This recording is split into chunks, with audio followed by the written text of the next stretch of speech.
Hello friends, welcome back to my channel. আবার নিয়ে এসেছি নতুন শর্টস ভিডিও।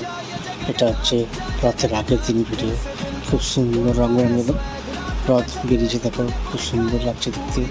এটা হচ্ছে থানার সামনে, প্রতি বছর বসে, এবছরও বসেছে।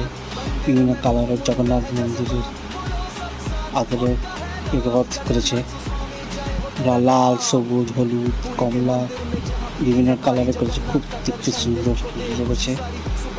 তারপরে তারপর এটা সব একটু ছোটো রথ, একটা একটু বড় রথ ছিল, দেখতে এটাও খুব সুন্দর হয়েছে। তারপরের দিন আমরা গেছি সকালবেলা রথের সকালে। খুব ভালো লাগছে। এই ভিডিও ভালো লাগে দেখে লাইক, শেয়ার, সাবস্ক্রাইব করে কমেন্ট করতে পারো। সাবস্ক্রাইব করার জন্য অনুরোধ হলেও প্লিজ চ্যানেলটাকে সাবস্ক্রাইব করে দিও। কমেন্ট করতে পারো, কে দেখতে পারো, কমেন্ট করতে পারো কেমন হয়েছে। আবার দেখা হচ্ছে অন্য কোনো শর্টস ভিডিওতে। Tata, bye bye.